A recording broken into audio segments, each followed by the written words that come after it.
Tertúlia.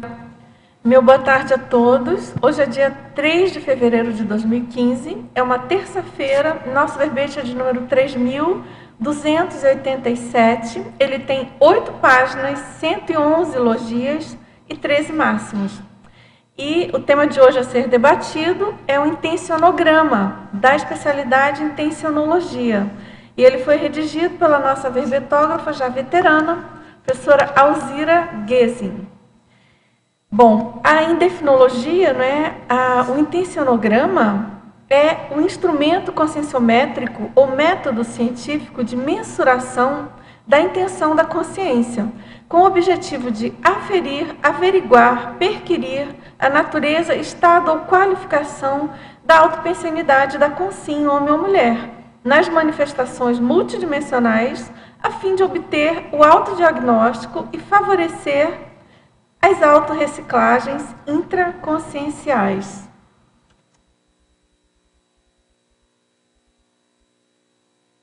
Aqui na pensenologia, o holopensene pessoal da intencionologia, o holopensene pessoal das intenções construtivas, o holopensene pessoal da intencionalidade evolutiva. E na fatologia, o inventário das autointenções, o processo investigativo conscienciométrico de personalidades a partir da qualidade das intenções, ações e reações pessoais. O autoesforço cosmoético mantenedor da intenção qualificada. A autoverificabilidade quanto à intencionalidade pessoal. A autoconstatação da importância da qualificação da intenção enquanto bússola do processo evolutivo. O autodiagnóstico quanto às próprias intenções, otimizando o processo de autodepuração da manifestação consciencial. Os testes autoconscienciométricos aplicados na avaliação intencionométrica. E aqui na parafatologia, a qualidade da intenção explícita nas manifestações conscienciais multidimensionais. O intencionograma contribuindo para a melhoria do autodesempenho quanto à autoparaperceptibilidade. As paravivências indicando os critérios e os parâmetros da métrica intencional. O periscópio de análise da holosfera pessoal. A parasemiologia das intenções conscienciais. E a gente chama atenção que na fatologia desse verbete tem 23 linhas, o que configura aí o máximo. E no detalhismo tem 28 seções, também configurando o máximo para o verbete. E na argumentologia, nós chamamos a atenção que tem algumas listagens, tem uma primeira, que é a parametrização, com dois itens, são duas proposições quanto às repercussões das autointenções. Com 2 itens, a repercussão no nível do ego-karma e a outra no polikarma.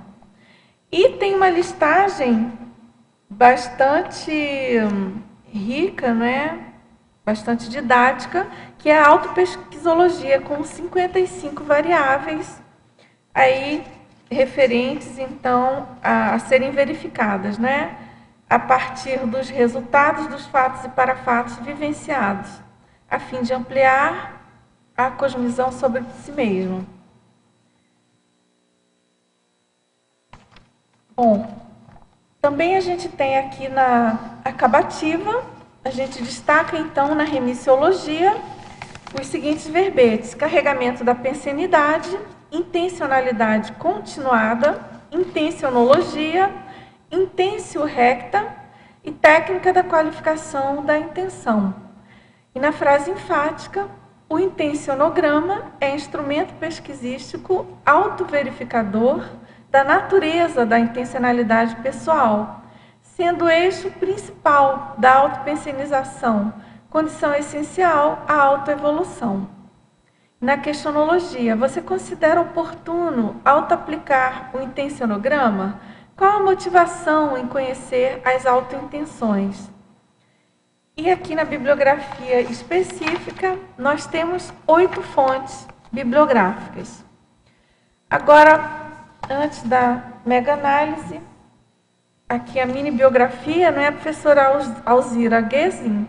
Ela é professora do ensino médio fundamental, fisioterapeuta, especialista em interdisciplinaridade, brasileira, natural de São Lugero, isso mesmo? Lugero, Santa Catarina. Voluntária da Conscienciologia desde setembro de 96, docente da Conscienciologia desde maio de 2004 e tenepsista desde fevereiro de 2001. Bastante tempo, hein, professora Alzira? Agora vamos à mega-análise.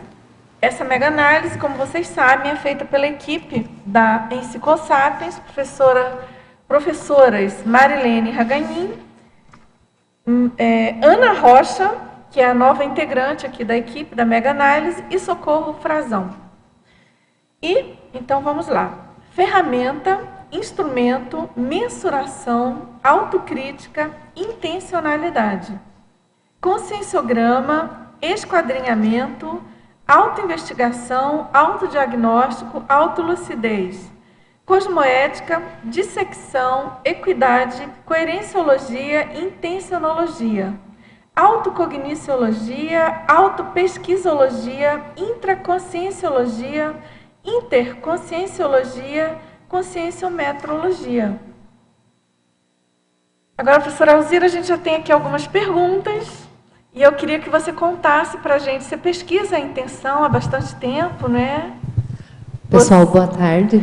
Se eu não me engano, eu tenho certeza disso. Você está escrevendo um livro sobre isso, inclusive. Faz desde 2004 que eu comecei a pesquisar assim um pouquinho, né? Certo. Mas faz parte, é o meu livro, sim. Claro. Esse é um capítulo do meu livro, porque um dos capítulos é o intencionograma, né? Como é que a pessoa vai aferir a intenção dela sem um instrumento? Lógico que o instrumento maior que a gente tem é o conscienciograma, dentro da conscienciologia, né? Exatamente. Mas como que ela vai verificar a sua manifestação, os seus atos, suas vivências? Perfeito, tá ótimo. É através da pensenidade, e quem carrega a pensenidade é a intenção, né? Porque o pensene é indissociável. Pensamento, sentimento e energia. E nos 700 experimentos, o professor Valdo deixa bem claro, quem carrega o pensene é a intenção, porque quem é o direcionador da sua manifestação é a intenção. Você tem o livro Vontade, né? Tem. Então, aí ele deixa bem claro, vontade você tem. Para onde você quer ir? Qualifica, né? Isso aí vai qualificar. É o direcionador, né? Essa questão da medição, né, Alzira, é bem sério. No livro Vontade, você falou, eu estou lembrando. Eu fiz um teste também da volição e, na verdade, eu coloquei como anexo, mas são 20 perguntas também, fazendo um teste, né? Justamente linkando com o conscienciograma. Inclusive, até um colega de vocês da Conscius, o professor Eliel, ele me ajudou a aplicar a técnica de formulação das perguntas. E vocês aí têm muita prática, né? Pelo próprio trabalho na Conscius, né? Vocês lidam muito com conscienciograma. E, sem dúvida, tem uma tecnologia, um jeito especial assim, de formular as perguntas, né? Como eu, por exemplo, assim, desde que eu me entendo dentro da conscienciologia, são duas coisas que eu faço. É a autopesquisa o tempo todo, porque eu estava o tempo todo no holociclo, e o conscienciograma, a conscienciometria. Então, são as duas áreas que eu sempre tive. Eu não tenho dúvida com relação a isso. Para mim é tranquilo, desde o início. Eu falei assim, eu preciso do conscienciograma, que tem a ver com autopesquisa. Então, um complementava o outro, né? Porque dentro do holociclo são técnicas, está o material todo lá para pesquisa, e o conscienciograma eu acho que é o maior aferidor para a gente, né? Então, ele auxilia muito a gente aumentar a cognição com relação à autoanálise. Certamente, é um belo instrumento. A pessoa que começa a aprofundar lá, cada vez a gente vai aprofundando, a gente vai vendo o quanto a gente desconhece da gente, né? A nossa holobiografia, ela é bem grandinha, né? Então é isso, né, Alzira? Tem relação com o seu livro, a sua linha de pesquisa já há alguns anos, né? E aí, você podia colocar para a gente, até para ajudar alguns teletertulianos e verbetógrafos em potencial. Como você coloca essa questão da escrita de um capítulo do livro, o desenvolvimento do verbete? Como é que você avalia isso? Eu sempre lembro aquilo que o professor Valdo sempre falou, Dulce. A pessoa, quando ela começa a escrever, ela começa a escrever um artigo, depois escreve um verbete, depois vai para o livro. Então, é uma sequência para você começar a organizar a sua cognição, né? Eu tenho já 2 artigos escritos sobre intencionalidade. Aí, o livro, esse capítulo ainda não estava terminado, eu falei assim, não, eu vou fazer um verbete para eu pesquisar, buscar conhecimento, mais fonte bibliográfica, apresentar, para ver se está claro a ideia que eu estou querendo passar ou não. Então, fazer o verbete auxilia muito na questão do livro, porque você já vai preparando, Amadurece, você já está, né? pesquisando o tempo todo. E você coloca isso em debate com as pessoas, né? Então, é um modo de você verificar se o que você está escrevendo está claro, está explícito para os outros e para si, né? Eu acho que ajuda muito. Eu gostei muito de ter feito agora. Agora eu vou para o capítulo, ele está claro na minha cabeça. Porque o fato também de passar por vocês pela revisão, vai e volta, Vai esse ajuste é amadurecendo, né? muito legal. É porque às vezes a pessoa fica na dúvida sobre, às vezes a gente vê aquela pessoa que nunca escreveu nada, né? E ela querendo produzir, enfim, fazendo força. E aí tem essas dúvidas ferrenhas, né, para quem nunca escreveu. Puxa, será que eu vou fazer um artigo? Vou escrever um verbete? O meu livro, eu também já quero começar. E aí essa abordagem eu acho bem séria, bem enriquecedora, né? Porque ajuda, uma coisa está muito linkada com a outra. Tem gente que tanto faz primeiro o artigo, quanto às vezes a pessoa faz primeiro o verbete, às vezes não, às vezes ela já começa logo a escrever um livro, antes também da verbetografia estar mais aberta, né? Dulce, tem um fator que eu acho assim prioritário disso tudo, é que quando a pessoa começa a escrever, ela começa a ter o amparo de função. Certo. Na hora que ela tem esse amparo de função, ela começa a ter umas ideias já um pouquinho mais avançadas do que ela pensa no dia a dia. E o fato de fazer o verbete e estar em conexão com vocês, também tem o amparo da enciclosapis. A Enciclosapis Então, tem um amparo essa violento. dobradinha da pessoa ter o amparador dela com o amparador da enciclosapis, isso potencializa a forma da gente ver, de escrever. Mas para isso a pessoa tem que fazer, né? Tem que sentar. Aí começa a primeira intenção, dominar o soma. Vai ter que dominar o soma, sentar, para o mental soma poder aparecer. Essa é uma etapa séria. É, porque o soma, grande das vezes, impede a pessoa de ficar sentada. Porque a pessoa é muito hiperativa, né? Então tem que dominar essa questão da adrenalina, dos hormônios, permanecer sentada, ler, pesquisar. É uma reeducação séria. Quem quer reeducar o soma é uma excelente técnica. Agora, Alzira, na fatologia, página 2, na 7ª linha, é sobre o descortino da competência intencional da consciência. Você poderia falar sobre a competência intencional? Da consciência, né? Isso. Por que eu coloquei isso aqui? Porque, por exemplo, no nosso dia a dia, eu procuro observar aonde que eu sou competente. Aonde eu consigo assistir as pessoas. Aonde eu tenho habilidade para fazer assistência. E muitas vezes, que eu vejo também, eu estudo o Trafor a pessoa faz com tanto pé nas costas as coisas, que ela não percebe que ela tem essa habilidade, essa competência, porque não se predispôs a fazer isso ainda.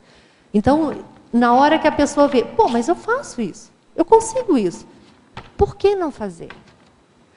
A grande maioria das vezes nós temos as competências, só que elas estão ociosas. O quanto das nossas competências estão ociosas. A gente só vai verificar aquilo que nós estávamos falando. Na hora que você se disponibiliza, você começa a fazer as coisas e você começa a perceber que você é capaz de fazer. Agora, na parafatologia, na página 2, 3ª linha. O intencionograma contribuindo para a melhoria dos autodesempenhos quanto à autoparaperceptibilidade. De acordo com o intencionograma, de que maneira a Consim pode minimizar o exibicionismo frente ao parapsiquismo? Olha, uma das coisas que ajuda é, por exemplo, no nosso dia a dia, nós temos que estar ligados, estarmos atentos e lúcidos com relação a tudo que acontece com a gente. Porque qual é a energia que sai de mim? Aonde eu estou? Qual é a energia que eu estou manifestando? No local que eu estou, qual é o padrão das energias? Então, tudo inclui análise. Análise da sua manifestação, análise do ambiente, análise do qual é o objetivo que você está naquele ambiente. Então, a primeira pergunta que eu faço com relação a esse questionamento é: qual é a minha intenção em querer ser exibicionista? O que está por trás de querer aparecer, de fazer, né, ser astro, de estar naquele momento? Então, vem antes, aí que vem a questão da intenção. A intenção é anterior a isso. O exibicionismo já é a consequência da intenção e do ato da pessoa. E as parapercepções, isso acontece anteriormente. Você tem que analisar a sua intenção antes disso. Então, eu manifesto que tipo de energia? Qual é o padrão da minha pensenidade? Qual é o padrão das minhas inter-relações? Qual é o padrão de energia que eu deixo no ambiente? Então, não se separa as coisas, elas estão tudo interligadas. O problema maior é a questão da autolucidez. O quanto você tem autolucidez das suas autopercepções. Agora, a Alzira sabe uma coisa que eu acho que pode ajudar nessa linha do intencionograma, que ela pergunta, assim, perguntou de que maneira, né, a gente pode minimizar o exibicionismo. Uma coisa que eu acho bem séria, se você consegue ter uma parapercepção, né, você consegue perceber alguma coisa em algum momento, em algum curso, enfim, não estou falando na cotidianidade, mas em algum momento propício para isso, que as pessoas estão ali para serem assistidas, enfim, elas estão predispostas. No momento que você acessa alguma informação mais específica, mais pessoal mesmo, em relação a alguém, por exemplo, em lugar de sair despejando aquilo e falando sobre a pessoa, essa autoanálise, para que eu quero, para que isso vai ajudar a pessoa, para que eu quero falar isso? É para me aparecer que eu tive essa percepção, o acesso a essa informação, ou realmente vai ajudar a pessoa e o grupo, né, quem está presente? E certamente você vai ter inspiração para avaliar, na verdade. Exemplo, essa casuística que você trouxe é o que mais aparece nos Consincobaias. Quando a gente está de conscienciômetra no Consincobaia, a realidade está ali, a realidade do professor está ali. Então, qual é o percentual de autolucidez e de discernimento que a pessoa tem nas abordagens, tanto dela, com relação, porque a gente sente o padrão da pessoa que está ali também. Então, o quanto ela tem o domínio do seu holossoma, e saber qual é o limite, o que eu posso falar e o que eu não posso falar. O que nesse momento vai ajudar a pessoa e o que não vai ajudar a pessoa, que pode prejudicar. E uma outra coisa também que é bem séria, né, Alzira? Se você realmente está bem amparado, dificilmente você vai acessar informação suja, informação que não é para explicitar. Né? Então, aí mas pode acontecer, mas de todo modo é sempre por trás tem a questão cosmoética, né? Tem a questão da cosmoética e antes da cosmoética vem a intenção. Aí depende da ordem que, né, de todo modo, a cosmoética... Porque, por exemplo, qual é a unidade de medida da intenção? É a autocosmoética. Então, na hora que você mede a sua intenção, a sua autocosmoética aparece, amplia a assistencialidade, porque a tendência é você ter maior amparabilidade, e você está mais disponível. Aí não tem essa questão de ficar pensando no ego, nisso, naquilo. Mas, lógico, vai depender do burilamento da pessoa, tudo tem um processo, né? Tudo tem a questão evolutiva das experiências, dos aprendizados. E é no dia a dia. Por exemplo, hoje aqui, né, Dulce, apresentar verbete não é uma coisa tão simples, não. Porque você tem que fazer o autodesassédio de si mesmo, com relação ao conteúdo. Você tem que estar tranquila com relação ao que você está apresentando, porque senão não consegue, né? A pessoa fica mais obnubilada ou coisa assim. Mas vai do que a pessoa tem de essência dentro dela. Como ela se percebe. Como ela interage com as demais pessoas. Como ela no contexto multidimensional, né? Então, a gente não vive sozinha. Alzira, agora na tecnologia, página 2, primeira linha. A técnica da qualificação da intenção. Você poderia detalhar tal técnica? Sim. A técnica da qualificação da intenção tem sempre 3 perguntas. Por que estou fazendo isso? Para quê e para quem? Então, qual é o objetivo? Qual é o propósito? Qual é o motivo que eu estou fazendo isso? Isso seria, né? Para quem? Aonde que eu vou aplicar? Quem é as pessoas? Onde é o contexto? Onde que você vai desenvolver essa tecnologia? E para quê? Para que você quer fazer isso? Então, são 3 questionamentos que a gente sempre faz com relação às intenções conscienciais. Por quê? Para quê e para quem? Então, é você, o ambiente e o contexto. Em tudo nas nossas vidas tem essas 3 coisas, né? Você, o ambiente e o contexto. Eu não sou sozinha. Eu sempre tenho a questão da amparabilidade, ou a questão de como que a pessoa está, com quem ela interage e o que ela deseja fazer. Qual é o propósito, qual é o motivo, qual é a motivação da pessoa em fazer, ou deixar de fazer também. Aí depende da pessoa. Agora, Alzira, na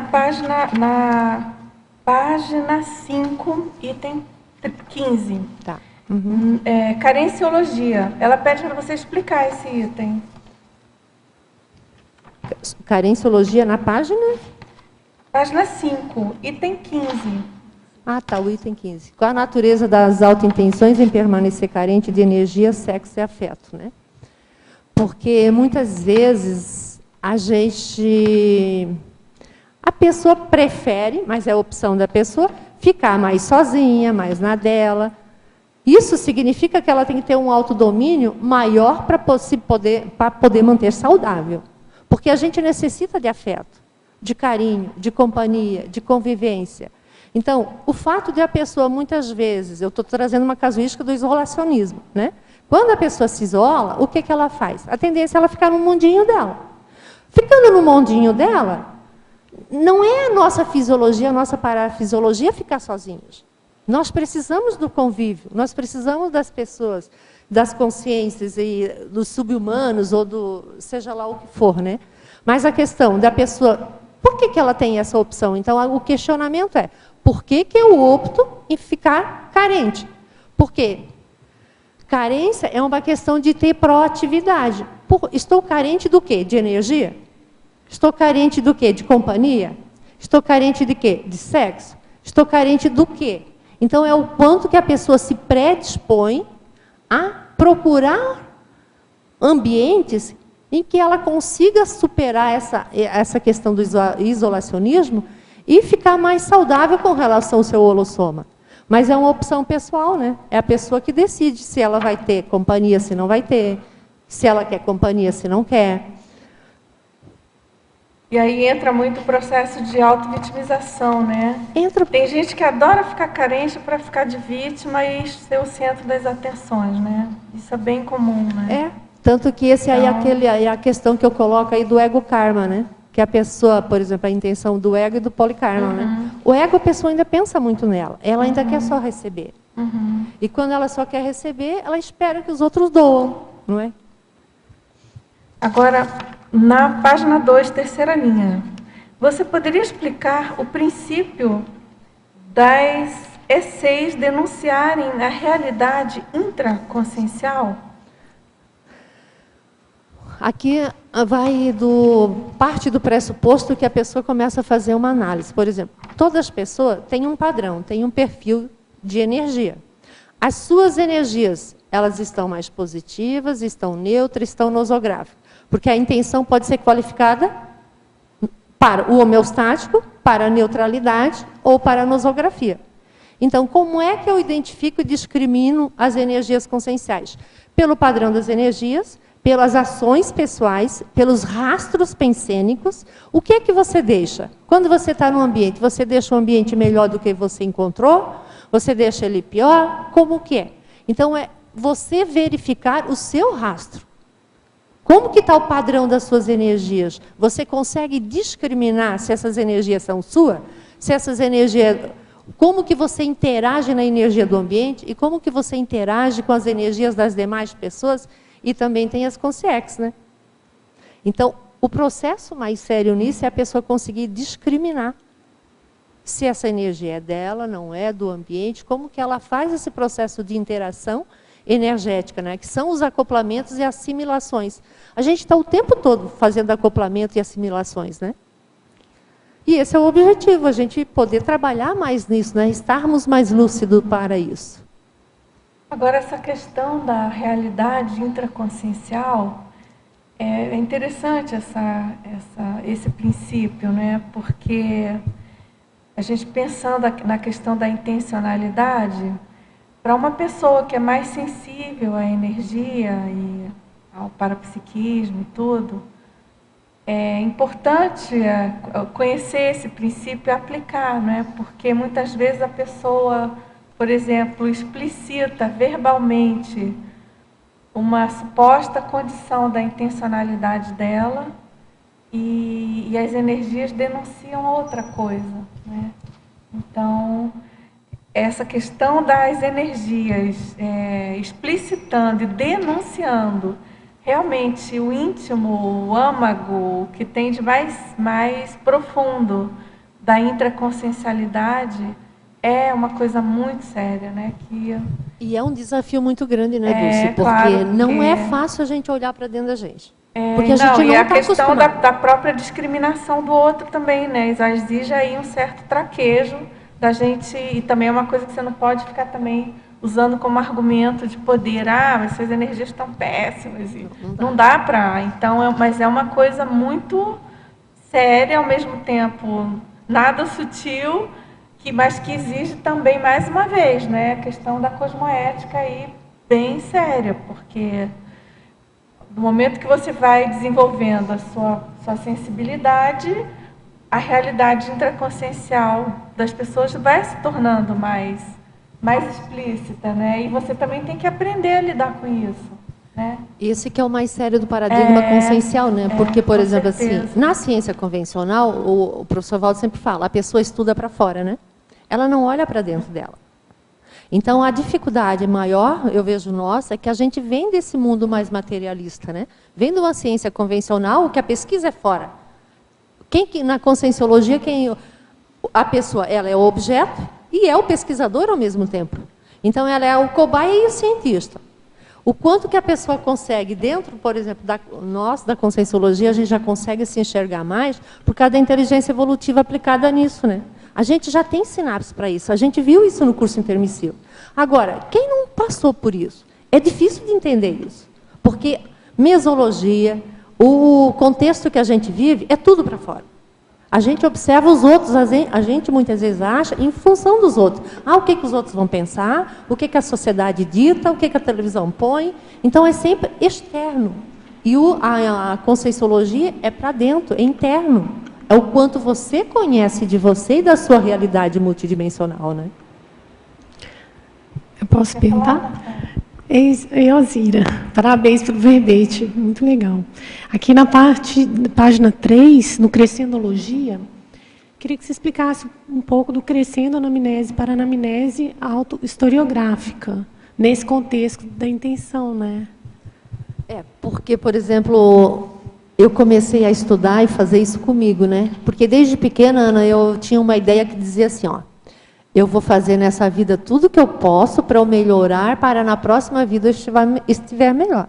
Imagina, desde pequeno eu falo isso. Aí eu falei, como que eu vou fazer isso? É isso que eu estava falando para a Dulce. Comecei a me analisar. Onde que eu fui buscar? Autopesquisa.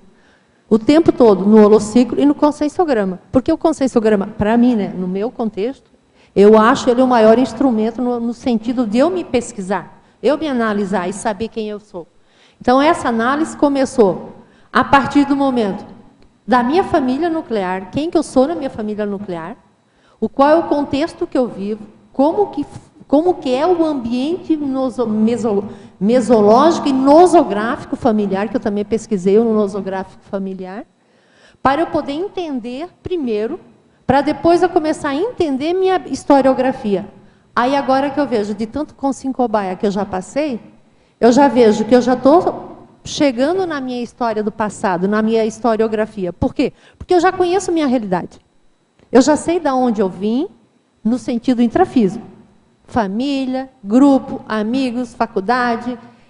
Então, você tem um percurso. Você vai correndo isso no seu dia a dia, até chegar na sua meta. Qual é a meta? Se a pessoa tem uma meta evolutiva, ela vai galgando. E para isso ela tem que fazer o tempo todo análise.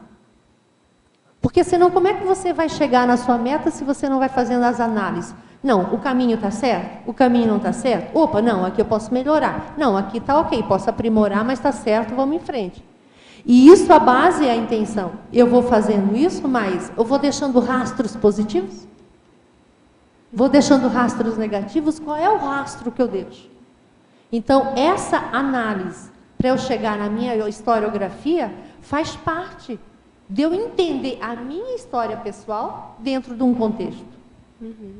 Entendi. Então, você foi se analisando até chegar no ponto que essas informações da sua para-história, elas começaram a aparecer. A surgir, e aí você foi também fazendo uma decodificação da intenção nessa para-história também? Fui porque eu também fui fazendo os links, né? A minha história pessoal, de vida familiar, ela me remete aqui para a história, da onde que eu vim também.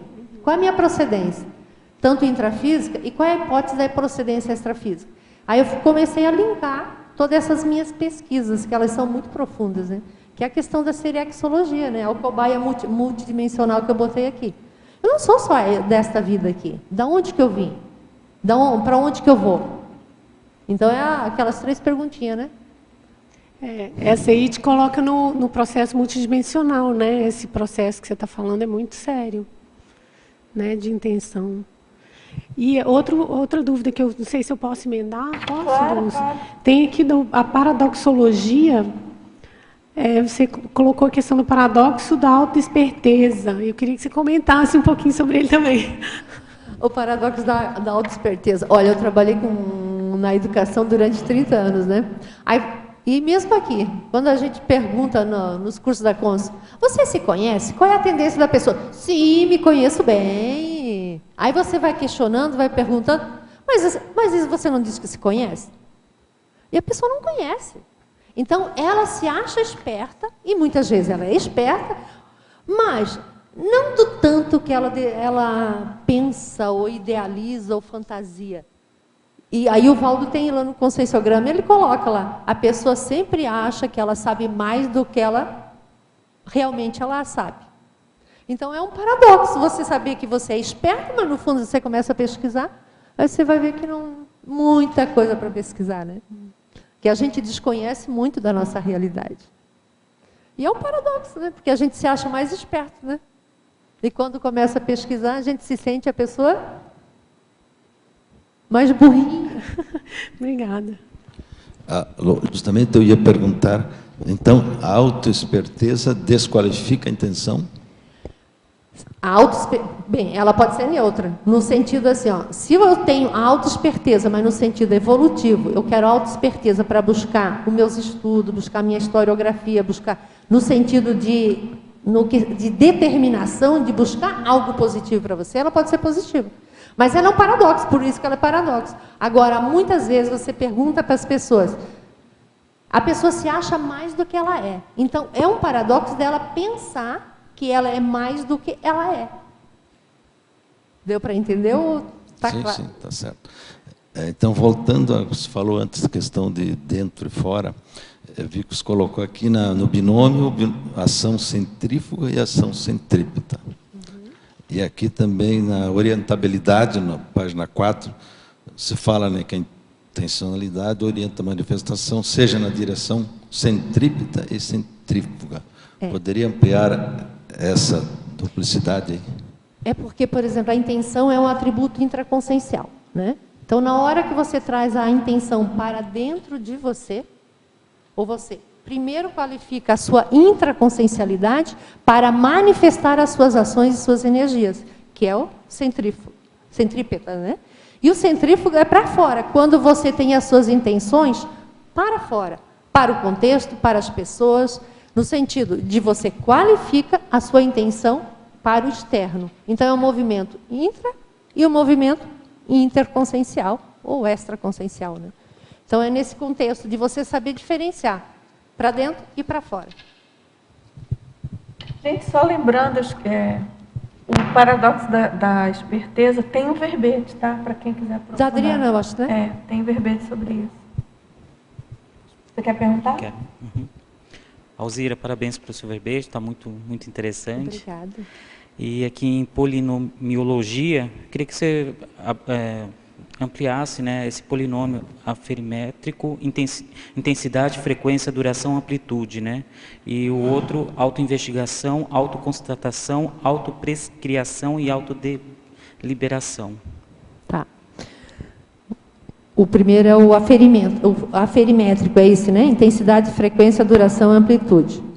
Porque aqui, ó, o aferimento aqui é o quanto você vai fazer as análises de você. Quais são as suas intenções no seu dia a dia? As intenções que você manifesta na sua multidimensionalidade. Então, você primeiro vai aferir. Como que você é? E qual é essa intensidade das suas intenções? A manifestação dela. Você é lúcido da intensidade das suas intenções? Você consegue, por exemplo, você tem uma intenção. Essa intenção você consegue realizá-la? Ou ela tem desvios? Você consegue ter um percentual de intensidade no sentido assim, não, essa intenção vai ser 100% realizada. Qual é a intensidade de energia que você vai colocando para concretizar a sua intenção? Tá?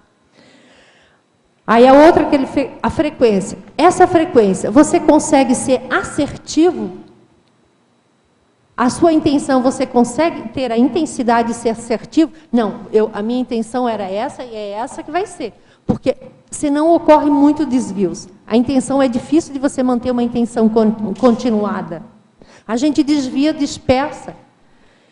E a duração você consegue manter um holopensene homeostático? Então você consegue manter uma intenção ortopensênica?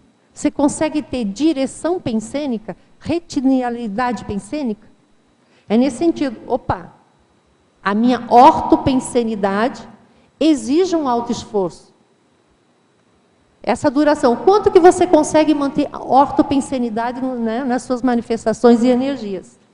E amplitude, qual é a amplitude do alcance das suas energias conscienciais? Por exemplo, você trabalha em algum local, né? Digamos que você trabalha. No local de trabalho seu, a amplitude das suas intenções, elas reverberam pouco, bastante, você influencia poucas pessoas, influencia bastante as pessoas. Aí vem o que foi falado para frente. Ela é orto, ela tem intensidade, ela tem a frequência. Qual é a durabilidade que você mantém essa manifestação ortopensênica saudável? É o quanto você consegue manter um padrão homeostático de referência. Tudo bem? Agora, professora Alzira, em Pensenologia, página 1, 7ª linha. Você poderia aprofundar o perscrutador da manifestação autopensênica? Perscrutador, né? Esse, assim, é o quanto a pessoa consegue parar e perceber o seu padrão de energia, o seu pensene. Prescutar quer dizer ouvir você mesma. Você consegue discriminar você? Você consegue parar para pensar e para fazer realmente aquilo que você quer? Então, prescrutar é você dar valor, colocar intencionalidade sadia naquilo que você é a essência. Porque você está nesse soma, mas a consciência que está nesse soma é superior ao soma. O quanto você consegue prescrutar o seu soma, as suas energias, as suas emoções, o seu mental soma e a sua manifestação com relação ao holossoma. Agora, Alzira, na fatologia, você poderia abordar a ferramenta de autoavaliação ininterrupta das tendências pessoais? Isso é na terceira linha, aqui na página 1, fatologia. De avaliação. Ah, tá. Avaliação ininterrupta, porque se a gente pensar, olha só, vamos pensar junto. O pensene, ele é indissociável. Pensamento, sentimento e energia. Se eles são indissociáveis, quem carrega o pensene é a intenção. Então, ela está o tempo todo com você.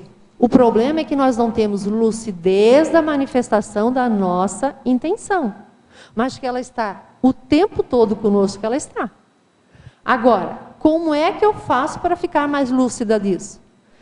Aí vem o que eu estava colocando anteriormente, a prescrição. Você ouvir você saber quem é você. É você reconhecer seu padrão de energia, reconhecer seu padrão pensênico e das suas ações pessoais nesse contexto que você está e em todos os contextos onde você se manifesta.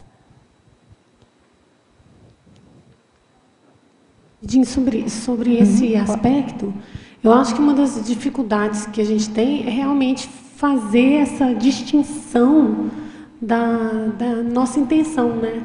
Porque, no fundo, a gente tem dificuldade de fazer autopesquisa, por exemplo, de colocar o foco na gente mesmo, né? E aí, quanto mais da nossa intenção, né? Que eu acho que é uma sofisticação ainda. Se a gente tem dificuldade de ver coisas somáticas, às vezes, né? Dos veículos, quanto mais do processo da intenção.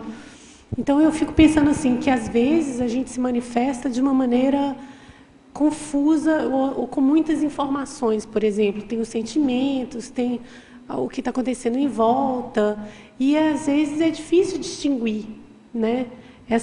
Esse processo. Eu vou te ajudar, né? Eu vou complementar isso. Mas é difícil porque a dificuldade é a gente discriminar do ambiente, das consciências, do outro. Quem que é ali? Então, talvez uma das coisas mais sérias seja a gente tirar a gente desse meio do todo, assim, tirar a gente. Então, peraí, o que é meu? O que eu estou sentindo agora? Certo. Eu acho que talvez esse seja o primeiro desafio da análise da intenção, né? Porque você voltar para dentro, que é a centrípeda, né? Você voltar a sua atenção para dentro de você, é você enxergar o seu holossoma. É você saber como funcionam os 4 veículos de manifestação sincronizados aqui. Então, a pensenidade, ela está coerente com aquilo que eu estou emitindo de emoção, de energia e de ações, porque não tem como separar isso, mas tem como discriminar. Mas essa discriminação só ocorre se a pessoa tem um nível de vivência parapsíquica, que o professor Valdo ele coloca lá no léxico, que a gente qualifica a autocosmoética através de vivências parapsíquicas. Só aqui não tem como. Porque o processo energético é multidimensional. Se ficar só no soma, a gente vai ver o soma, mas não é só isso. O soma, ele é resultado daquilo que você penseniza. É mais sério as coisas. É, né? Mais sério. E eu acho que tem uma profundidade que é assim, de você estar com a intenção dessa qualificação, né? Porque senão você também não para fazer essa análise, né? Essa discriminação holossomática que você está falando. Vamos pegar uma casuística que eu acho que fica mais fácil. Por exemplo, quando eu estou lá escrevendo. Eu gosto de escrever, mas eu não tenho facilidade de escrever. Mas eu tenho o trafor da determinação e da disciplina. Então, eu sento e fico. Mas na hora que eu estou escrevendo ali, de repente entra assim, não, faz aquilo.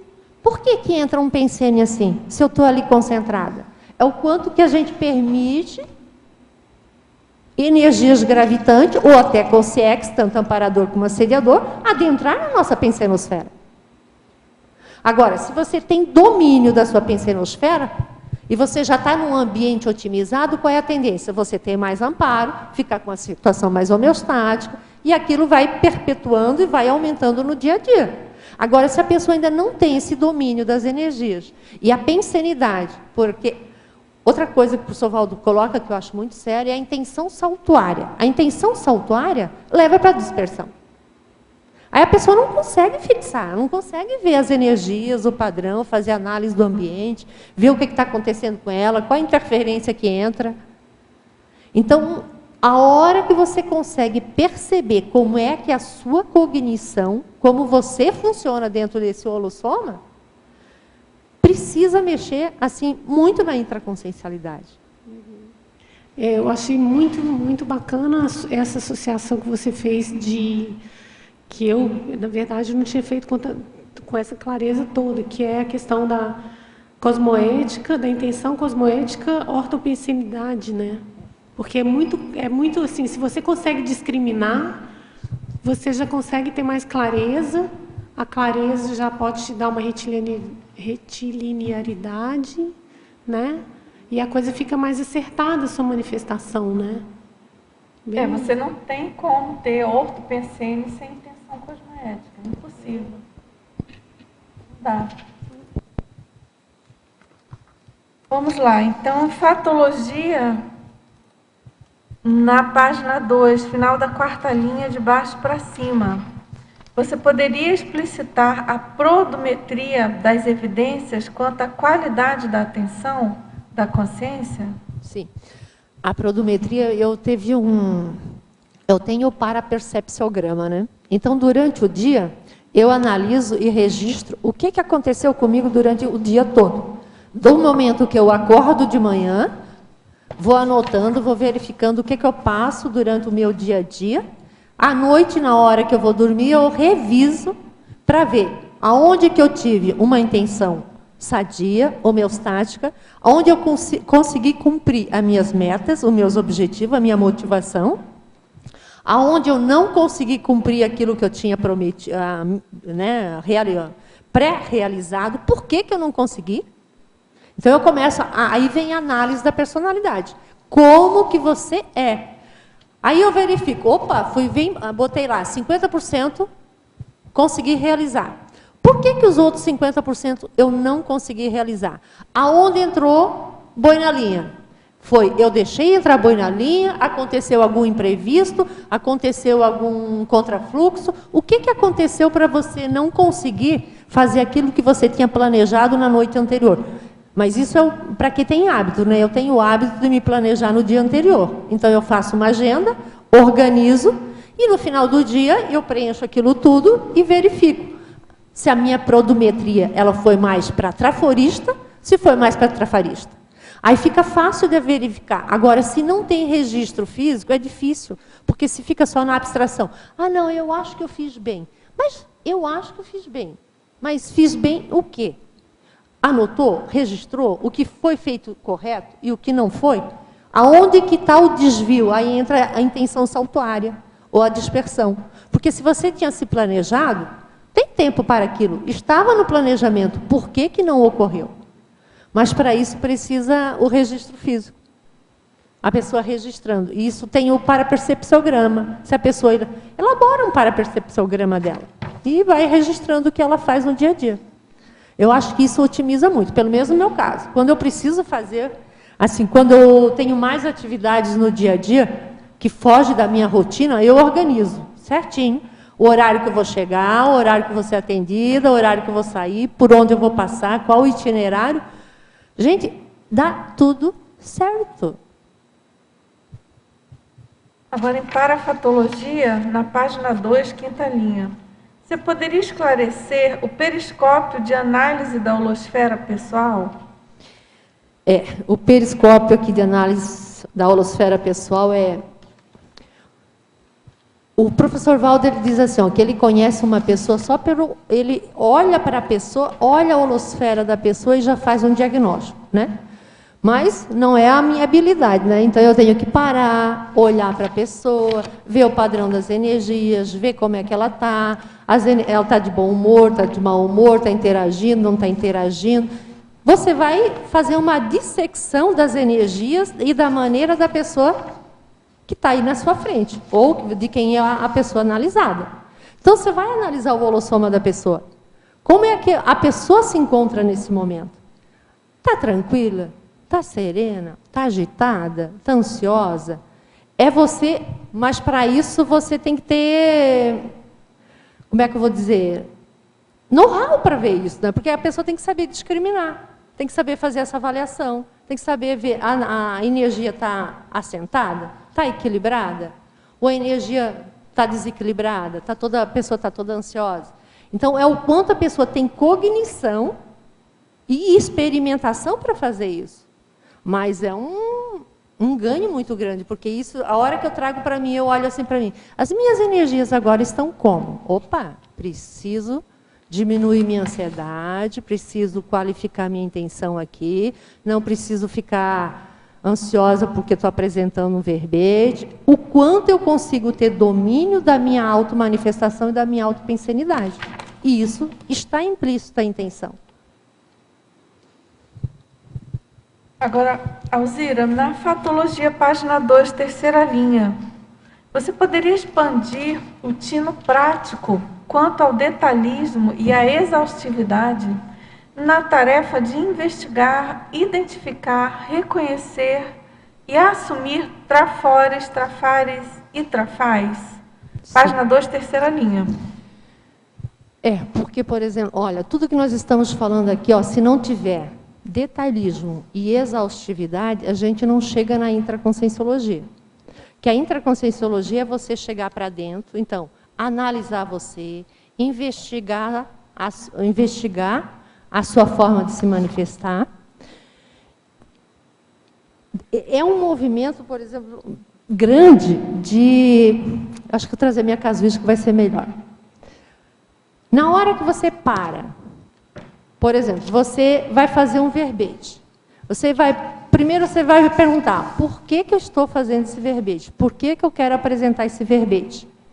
Qual é a minha intenção que está por trás de apresentar esse verbete? Então, eu vou começar a verificar como que esse holopensene manifesta na minha intraconsciencialidade, como que eu faço essa aferição, por onde que eu vou, quais as técnicas que eu vou, aonde que eu vou pesquisar, quem as pessoas que eu posso pedir ajuda. Então, é um contexto de autopesquisa que vai envolvendo muita gente. Eu não faço uma pesquisa sozinha. Eu preciso ter esse relacionamento com as demais pessoas, com os ambientes, com as técnicas, com o material didático, É o contexto em que a gente se encontra. Então, as variáveis são muito grandes e as abordagens são grandes também. E um exemplo, por exemplo, que eu estava lá no Holociclo, o Valdo sempre dizia assim, para fazer uma definição, consulte 50 dicionários. Gente, eu fiz isso. Eu consultei de 50 dicionários, não nesse, mas num outro capítulo meu. Então, você fica horas dentro do holociclo, pesquisando, observando. O que um dicionário tem diferente do outro? Muitas vezes, uma acepção de sinonímia já faz diferença. Então, essa exaustividade é que vai ampliando a cognição da pessoa. Mas, através do quê? Do alto esforço dela de verificar, de investigar, de aferir, comprovar, ver se está certo, se não está. Aqui está tendo alguma falácia lógica? Não tem. Está coerente? Não está. Passar para uma aprovação, aí vai para os revisores. Não, isso aqui está ok, não está ok. Então, é um processo investigativo grande. Mas é um aprendizado que vale a pena, né? Agora, eu penso também que essa questão dessa colocação do tino prático, né, quanto ao detalhismo e à exaustividade, é que a gente sabe da importância da técnica do detalhismo, da técnica da exaustividade, a própria feitura da enciclopédia ela é embasada nisso, a escrita conscienciológica é embasada nisso. Mas essa questão do tino prático, eu tenho a impressão de que se você não tiver esse tino prático de colocar essa técnica no seu dia a dia, adaptada à sua maneira de funcionar, ao seu temperamento, enfim, acaba que você vai se distanciando tanto disso que não vai funcionar, não vai vingar. Então, por exemplo, se você tem mais dificuldade, o seu temperamento não permite, por exemplo, muitas planificações, muitos relatórios e uma coisa mais minuciosa em termos de escrita, do que acontece com você no seu dia a dia, linkando aqui com os traços, né? Trafares, trafores e trafais. Mas você criar mecanismos que se adaptem a seu temperamento no sentido de pescar sínteses do que acontece, por exemplo, e anotar só aquilo. Ou criar outros mecanismos para você conseguir fazer uma análise mais detalhada e mais minuciosa do seu modo de funcionar. Então, é como se cada pessoa precisasse desenvolver o seu detalhismo em função do seu temperamento para que aquilo possa funcionar, porque não adianta também a pessoa ficar imaginando uma maneira. Ô, Dulce, a pessoa sofre muito quando ela não conhece o temperamento dela. E a pessoa começa também a sofrer porque ela não dá conta de usar aquela técnica, porque ela não teve esse trabalho de adaptar para a realidade intraconsciencial dela, para o momento evolutivo dela. Cada um tem seu momento, cada um tem suas dificuldades e facilidades, né? Sim. Então, o trafor, o trafar e o trafal já vão explicitar a maneira que ela tem que colocar em prática essas técnicas, né? Senão a coisa não flui.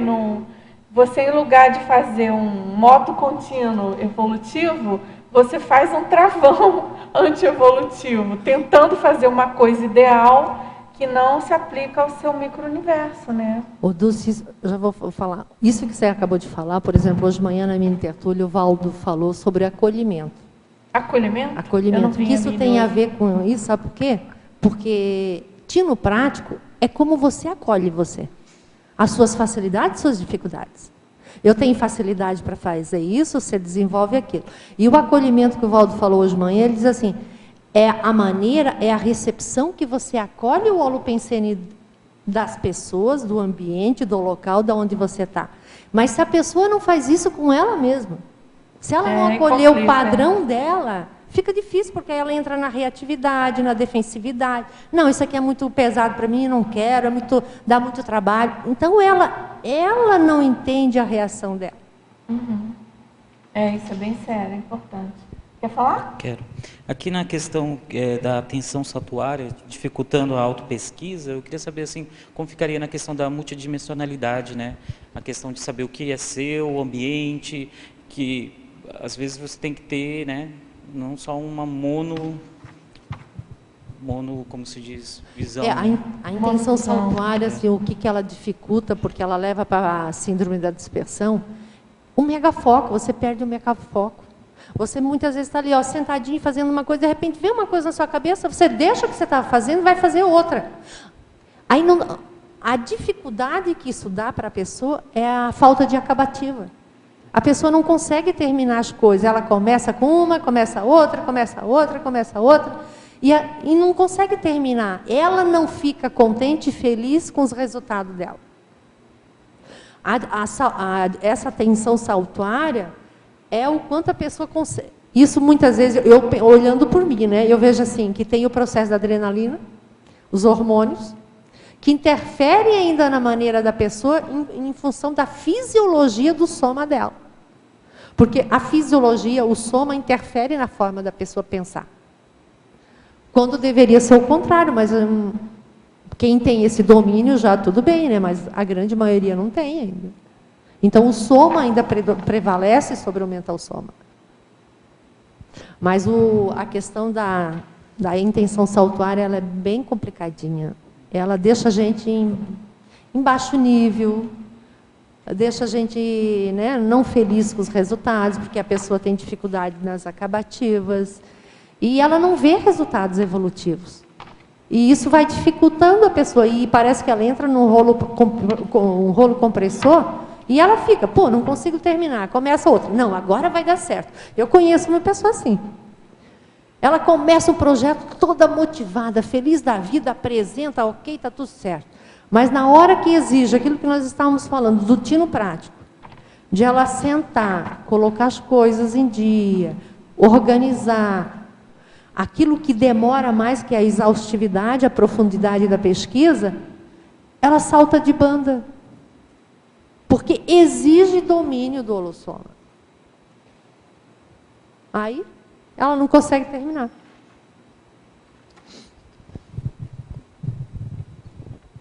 Tudo bem? Acabou? Eu queria fazer mais uma pergunta. Vai? Pois não. Na questão dos ambientes, você reparar a energia, né? Como que faria, assim, por exemplo, se você percebe que uma pessoa fala, o ambiente está entrópico, né? Está difícil. Ela percebe assim, mas com a intenção de falar que o ambiente está, mas é pela pessoa que está causando isso. Como você lidaria com esse tipo de... Bem, aí vai da competência técnica de cada um, né? Se a pessoa que vê isso e percebe, ela banca o ambiente, a pessoa começa a trabalhar as energias, começa a limpar o ambiente e aí vai da intenção e da competência técnica dela. Tem gente que vai no ambiente, vê que o ambiente não está legal, começa a jogar energia e muda o ambiente. E muda. Agora, tem gente que é o contrário, né? Vai para o ambiente, começa a reclamar e deixa aquilo mais entrópico.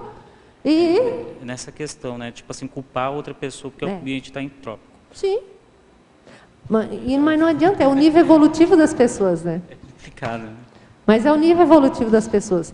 Tem essas pessoas que eu coloco aqui do ego karma, elas ainda pensam muito nelas. É muito sério isso aqui, gente. Está na página aqui, deixa eu chamar aqui, botar aqui. Aqui onde eu botei aqui, ó, parametrização da holomaturologia, a intenção está presente em toda manifestação da consciência, repercutindo na saúde do holossoma e na evolução. Por exemplo, o ego karma mensura a intenção dirigida à capacidade intencional aplicada aos atos pessoais, atendendo às necessidades do grupo kármicas. Então, uma pessoa dessa, quando reclama, ela está pedindo para ela. Ela não está pensando ainda, não consegue pensar no outro ainda. Ela consegue pensar nas suas necessidades. Ela gostaria de ter um ambiente melhor, mas não consegue. E o polikarma não, é quando a pessoa já consegue ter um domínio sobre isso, chega no ambiente, ela fica quietinha e começa a trabalhar energia e deixa o ambiente melhor. Mas vai do nível de autocosmoeticidade, de domínio da pessoa, né? É a intenção e também o anominato, né? A pessoa não precisa ficar falando. Não, ela pega e trabalha energia ali no campo e não precisa ficar falando. Não deve, né? Não deve ficar falando. Não tem por que ficar falando, né? Ainda sobre CIT, hein? Aqui você colocou na parametrização 2 números, subdividiu o polikarma e não colocou o grupo karma. É ficar mais didático, né? Porque assim, o ego karma, a pessoa ainda pede, gente, aquela condição que a gente está falando, a pessoa ainda está muito auto-vitimizada, reclama, exige, cobra. O ambiente não está bom por causa disso, mas ela nunca se inclui. Ela só quer receber. E o polikarma, não. Aqui o polikarma eu botei mais na questão, já começa o grupo, a pessoa já começa a pensar mais no grupo. Inclui os dois, porque normalmente a gente divide em 3, né? Ego karma, grupo karma e polikarma. É que é mais difícil de separar, né? É que eu não quis separar em 3, porque, por exemplo, na distributiva, a intenção distributiva é quando você já começa a distribuir.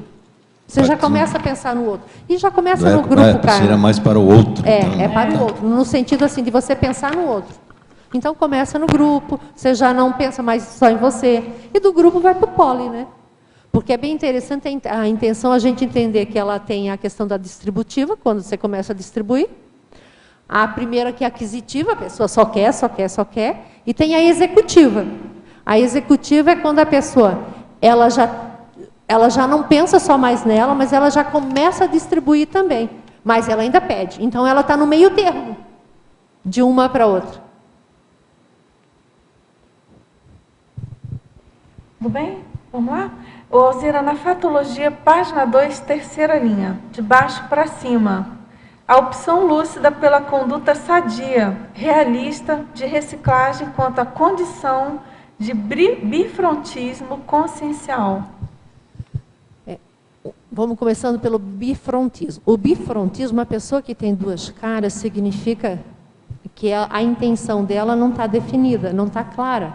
Tanto, por isso que já está dizendo, bifronte, 2 caras. Então, para que 2 caras? A hora que eu entendo o bifrontismo como 2 caras, você já pode supor 2 intenções por trás. Então, o que eu preciso no meu dia a dia? eu ainda tenho manifestações de bifrontismo ou eu já consigo ser mais uniforme nas minhas manifestações? As minhas reações, a minha presença, a minha energia, ela é a mesma em todos os lugares ou ela é diferente? Aqui eu sou uma, lá eu sou outra, aqui eu sou outra. Então, o quanto você tem a questão da homogeneidade pensênica. O quanto você é você nos mesmo contexto. Agora, o que modifica? Modifica é a forma de abordagem, não a manifestação, gente. A manifestação é ortopensênica. Agora, a abordagem que eu vou fazer, por exemplo, estou com criança, vou fazer uma abordagem para crianças. Estou com gente adulta, vou fazer uma abordagem para gente adulta. Estou numa turma de intelectual, abordagem para intelectual. Então, o que muda é a abordagem.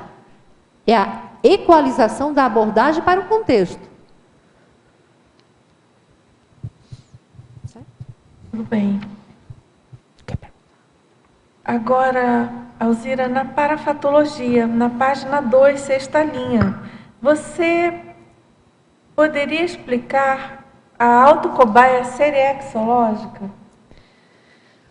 Vamos lá, isso aqui é o povo lá da seriexologia, são craque, né?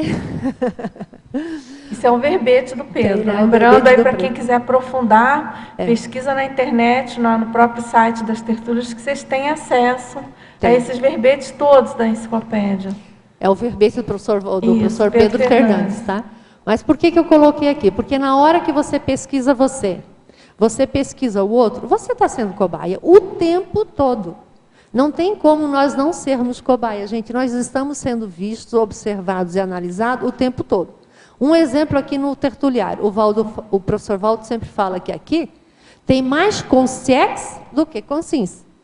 Porque eles estão o tempo todo observando como é que nós estamos desempenhando a nossa tarefa, a nossa proex, para eles evitarem certos mataburros, para já terem noção do quando chegar aqui, já ter não, eles fizeram assim, deu certo. Então, é o quanto você serve de cobaia para as consciex, para as consim, para os ambientes, e você está o tempo todo de cobaia. Não tem como, gente. Em qualquer lugar que a gente se encontra ou se manifesta, a gente é cobaia. Porque os outros analisam, gente. Em qualquer local que você entra, a pessoa olha, está bem vestida, não está bem vestida, mal educada, nem cumprimenta. Pessoa educada, cortês, gentil. Estamos o tempo todo sendo cobaia. E aí, esse conceito, né, da autocobaia seriexológica, nessa questão da intencionalidade, ele enriquece muito, né, porque justamente a proposta da cobaia seriexológica é você fazendo uma pesquisa lúcida, pesquisador lúcido, não é? Você, por exemplo, através de uma auto-retrocognição, de uma retrobiografia que a pessoa tenha, ela então vai fazer a análise de como ela se manifestava naquela outra vida. E aí pode, claro, fazer a autoconscienciometria, pode e deve, a proposta é essa, não é? Da cobaia, né? Assim como se faz o consim cobaia aqui hoje, é fazer o consim cobaia da personalidade que você viveu em outra vida. Então fica tudo muito potencializado e muito enriquecido. Por exemplo, eu lembro no círculo mental somático, eu não sei se vocês estavam presentes, e eu não quero citar aqui os nomes e nome específico da pessoa, mas enfim, isso ficou público aqui no círculo. Mas foi o caso de uma pessoa, uma colega nossa intermissivista, que pesquisava, enfim, continuou pesquisando, claro, agora mais do que nunca, uma personalidade. Ela foi uma autora do século XIX, e ela colocou aqui no círculo de uma maneira assim, que para ela não estava muito claro, se ela seria, que papel ela teria na biografia daquela autora, ou se ela era a própria autora. E por que ela estava em tanta dúvida? Porque ela, instintivamente, né, usando aqui a técnica da cobaia seriexológica, ela fez uma análise do temperamento daquela escritora, que o professor Valdo, no caso, deu uma dica, em função do nome, deu a dica para ela estudar o livro, ver o livro da autora, enfim. E ela colocou, puxa, mas eu tenho muita dúvida se eu realmente fui essa autora ou quem eu sou nessa história. Que personagens, eu sou algum personagem desse livro. Porque o meu temperamento é muito diferente do temperamento da autora. É totalmente diferente. Eu tenho coisas muito diversas, muito díspares em relação à maneira como ela se manifestava. E aí veio uma informação que eu achei super rica, é mais um dado para a gente considerar nessa questão da análise serexológica, né? Não tem ideia de com qual frequência isso acontece, mas aconteceu com ela, pode acontecer com qualquer um de nós. E então foi explicado que, no caso, a pessoa passou por um esbregue extrafísico no curso intermissivo e foi feito uma espécie de tratamento de choque, vamos dizer assim, para ela modificar a maneira de se manifestar e algumas coisas serem praticamente opostas à maneira como ela era no século XIX, como uma ferramenta, um modo de, vamos dizer assim, uma técnica, né, de mudança de temperamento. E foi muito interessante, porque aí, claro, mudou totalmente, radicalmente a expectativa dela. Ela pôde entender que realmente faz todo sentido pelo fato da própria autora ter se manifestado daquela maneira e o modo dela ser hoje tão diferente e poder ser a mesma pessoa, né? No caso, ficou óbvio que era ela, né? Então, no caso trazendo aqui para o verbete, né, a questão da intencionalidade, da análise da intencionalidade pessoal, você colocando essa técnica, essa possibilidade da análise retrobiográfica e você na condição de consim, cobaia serexológica, o negócio fica bem enriquecido, né? Bem bacana, assim, bem interessante. Isso é tão sério que... Por que eu coloquei aqui? Porque quando eu estou estudando esse tema, intencionalidade, e tem o pessoal mais antigo que já falou bastante de intencionalidade lá, né? Os filósofos, o povo lá. Aí um dia eu estava lendo uma resenha crítica que eu imprimi. Dentro da resenha crítica, dentro de um comentário que estava lá dentro, eu tive uma repercussão grande, holossomática. Eu falei assim, ué, o que isso tem a ver comigo? Mas aí eu fui pesquisando, fui olhando os nomes, fui vendo data, fui vendo aquilo. E aí eu me tornei uma cobaia, né? Para saber, ué, por que isso que eu estava lendo me trouxe uma repercussão grande neste momento que eu estou escrevendo isso? Aí eu fui ver quem eram as pessoas envolvidas, quem estava lá junto, qual era o contexto. Mas e dá uma motivação muito grande, porque parece que você se encontra no passado.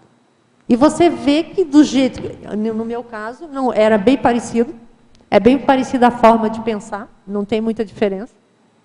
Mas a gente começa a fazer lucubrações, né? Você começa a fazer hipóteses, você começa a pesquisar, você já começa a ver o contexto daquela vida, daquela pessoa com o contexto da vida de hoje. Então, está tudo interligado. Oi. Agora, vamos lá? Sim, desculpa. Pode perguntar. Oi, Alcira, bom dia.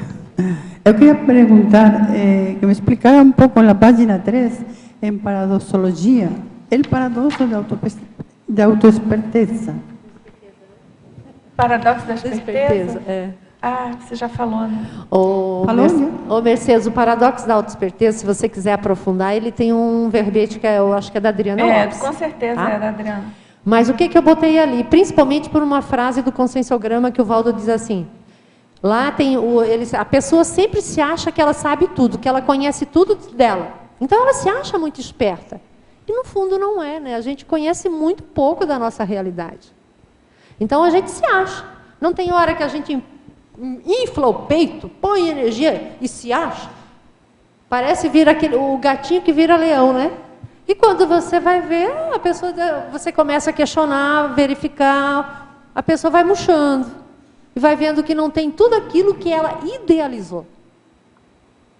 Agora entendo, porque não veia eu o paradoxo, porque assim, é paradoxo, é o que ela coloca no verbete, né? Porque a pessoa se acha muito esperta Então, ela acha que ela é superior e melhor do que a outra, e ela lubridia, ela passa a outra para trás. Ela se mostra superior e age de uma maneira de passar a perna no outro.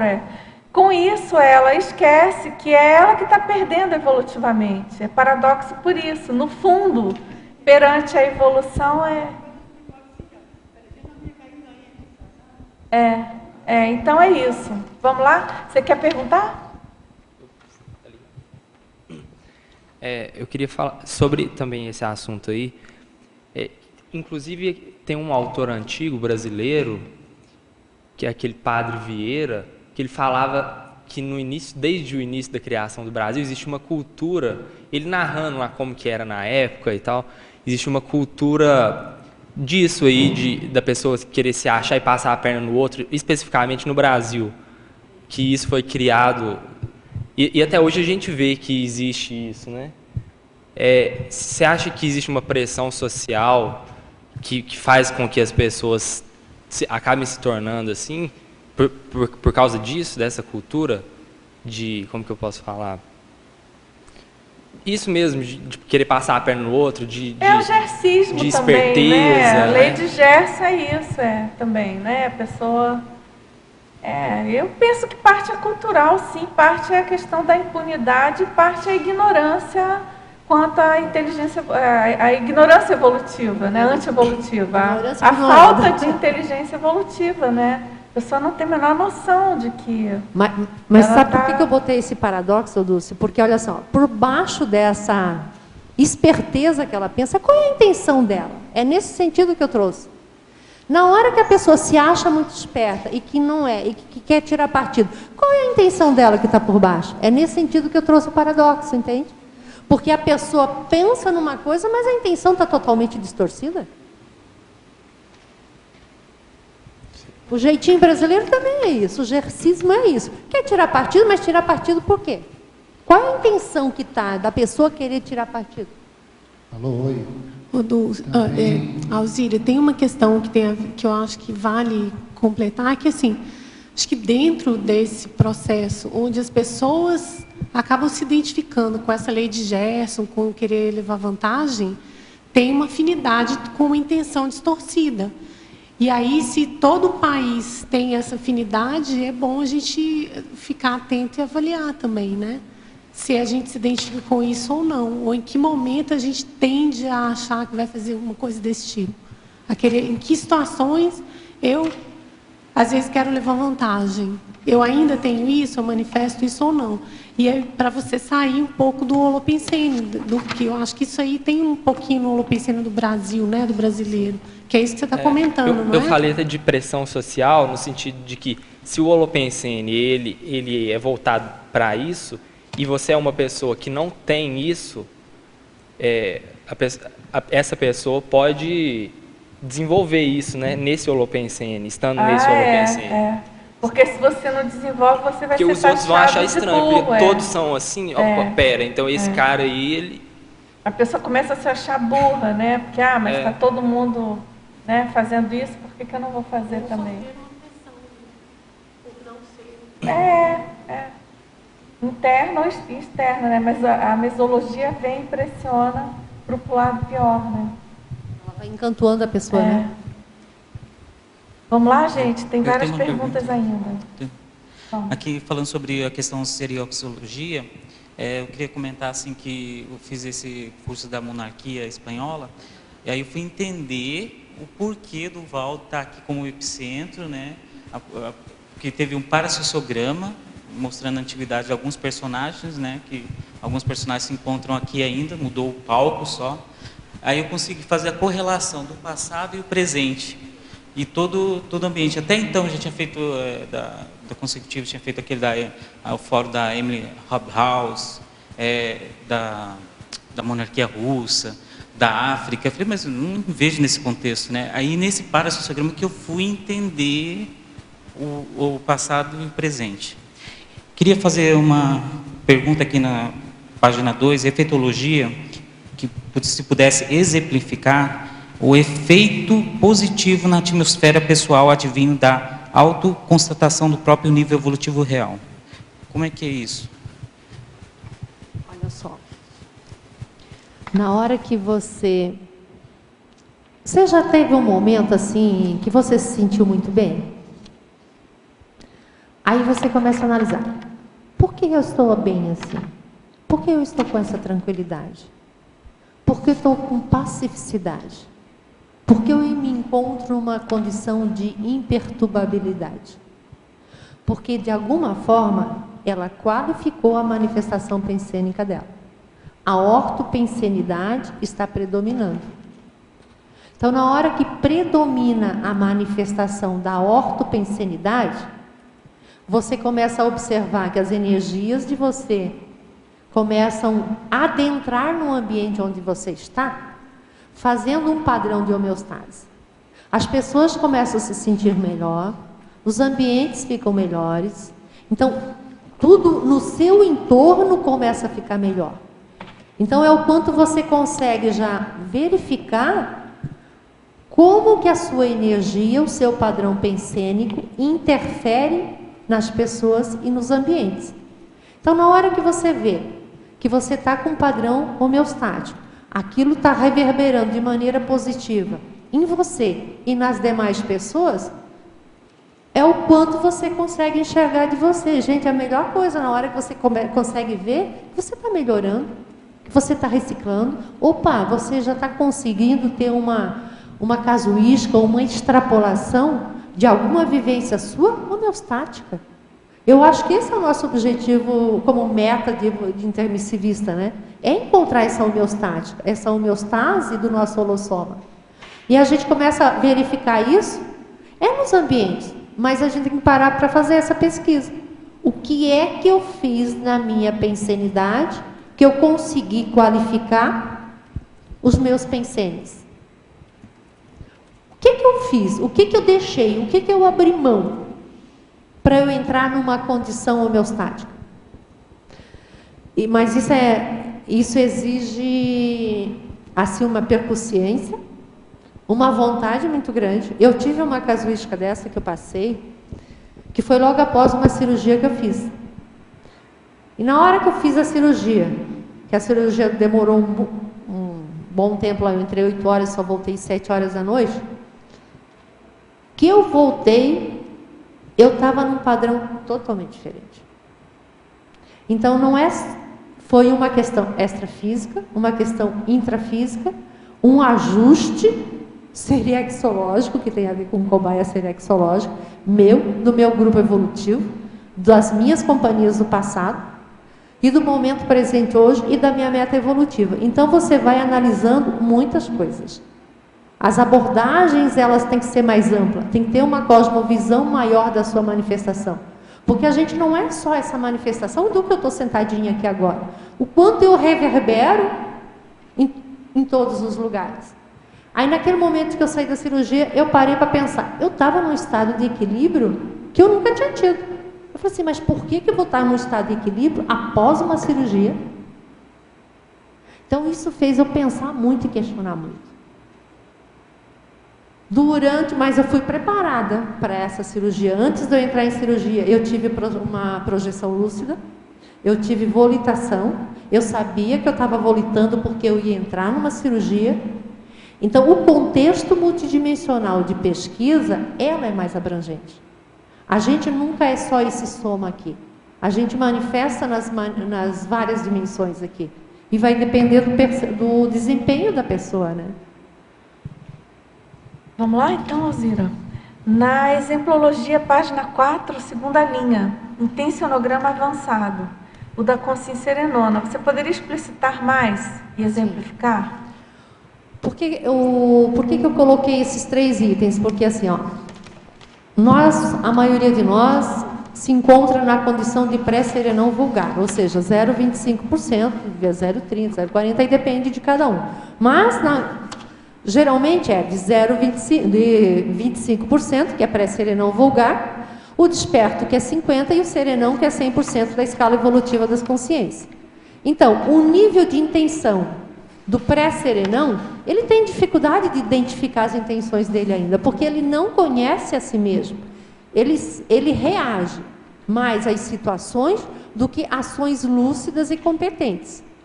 O desperto não, o desperto já começa a ter tranquilidade e não se incomodar mais já com os assédios, com as reações. Ele já tem um domínio maior sobre si. E o serenão não, o serenão já tem domínio sobre si. Ele domina tudo. Tanto que o serenão na escala evolutiva é 100%.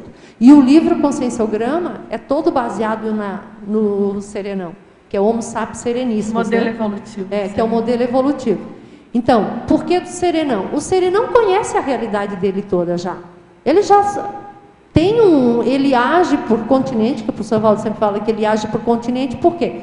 Porque a abrangência do autoconhecimento que ele tem quanto à holobiografia dele é imensa. Então, o intencionograma dele está bem claro. Tanto que ele aparece na questão de omissão, não é omissão, como é? O anonimato. Olha a intenção dele de aparecer no anonimato. Para não fazer com que a gente, ou as pessoas que não têm o nível dele, ficam constrangidos ou coisa assim. Então, olha o nível de intencionalidade. O pré-serenão vulgar é aquele que ainda só está pedindo, só exigindo, tá. Não tem consciência de si. O desperto já começa a ter consciência, já tá mais lúcido a sua manifestação. E o serenão, ele tem um conhecimento total da manifestação dele. Agora, Alzira, em legislogia, você poderia falar sobre as leis da análise da personalidade? Eu coloquei aqui as leis da análise da personalidade, porque o Conscienciograma é um dos livros que faz esse tipo de análise dentro da Conscienciologia. Agora, tem, por exemplo, a psicologia cognitiva, também tem vários testes, várias coisas boas lá. Eu acho que a cognitiva está com um bom trabalho, ajuda muito. E tem a transpessoal também, que é mais na linha da pessoa entender que ela não é só o corpo, mas que ela tem uma abrangência maior. Então, dentro de várias linhas do conhecimento, da psicologia, da psiquiatria, tem muitos testes lá que você pode aferir, né? Zira, na fatologia, aqui na página 2, poderia falar sobre, na linha 8 aqui, o autoespelhamento servindo de instrumento recinológico. O autoespelhamento aqui, eu vou botar aqui, o Valdo diz que eu sou a Consincobaia Mor. Então, o que isso é? Significa o quê? Que as suas experiências, as suas vivências, aquilo que você já vivenciou e que já está um pouco mais, digamos, resolvido, aparado, você já tem tranquilidade para falar aquilo, na hora que uma outra pessoa vem com um problema que você já superou, você tira aquilo mais de letra. Você já consegue falar com tranquilidade, você já consegue explicitar com casuística, porque você tem vivências. Então, o espelhamento é no sentido assim, o que eu tenho, o outro pode se ver em mim daqui no futuro, ou eu me ver no outro daqui um tempo. Então, é o quanto eu sirvo de espelho, ou a pessoa serve de espelho para mim. Tá? A gente, como conscienciólogos, a gente é muito espelho, né? Isso, bastante. Agora, Alzira, na fatologia, página 1, final da 5ª linha. Como diminuir a atenção saltuária, dificultando a autopesquisa quanto à qualidade das intenções?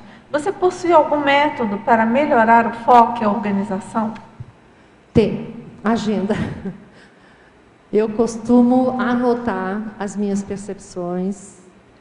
Eu tenho um caderno de registro de vivências durante a noite. Então, se eu acordo durante a noite, eu tenho vivências, eu rememoro, eu paro, eu registro. Eu tenho o registro da TENEPS. Eu tenho meu caderno eu tenho meu autoinventariograma. A técnica me ajuda é registrar e anotar, porque na hora que eu registro, eu anoto, eu começo a criar sinapses e eu começo a ter memória sobre o episódio. E isso me facilita. Então, eu vejo que com isso eu também desenvolvo minha memória. Eu consigo registrar as coisas, mas em função do quê? Da disciplina e da organização. Então, o fato de você registrar, anotar, opa, tal hora aconteceu isso, tal hora aconteceu aquilo. Você também começa a ter uma cosmovisão maior do que acontece com você, porque você começa a linkar. Não, mas esse fato que está acontecendo comigo aqui pode ter a ver com aquela projeção que eu tive, com aquela vivência, com aquela aula que eu dei, com aquele encontro com aquela pessoa lá. Então, você começa a juntar as pontas. Mas, para você juntar as pontas, você tem que ter isso registrado, de alguma forma. Porque senão a memória vai ficar um fato isolado. Agora, na fatologia também, na própria página 1, na última linha, a autoverificabilidade quanto à intencionalidade pessoal. Como identificar a intencionalidade e ganhos secundários nos processos inconscientes e também naqueles mais difíceis para serem descortinados? Entendeu? Ela quer entender a pergunta. Entendi. Primeiro, autorreverificabilidade. Primeira coisa que eu vejo assim que ajuda a gente parar e discriminar o padrão holopensênico da gente. As suas energias, você identifica quando você está ou quando tem energias gravitantes interferindo na sua manifestação, quando tem consciex interferindo na sua manifestação. Consciex pode ser amparador, pode ser assediador. Ou o contexto está encantuando você, está oprimindo você. Então, o primeiro de tudo é isso, você verificar as suas energias, a sua pensanidade, as suas ações. Aí você falou lá, mas como que isso reverbera no dia a dia, né, nas ações?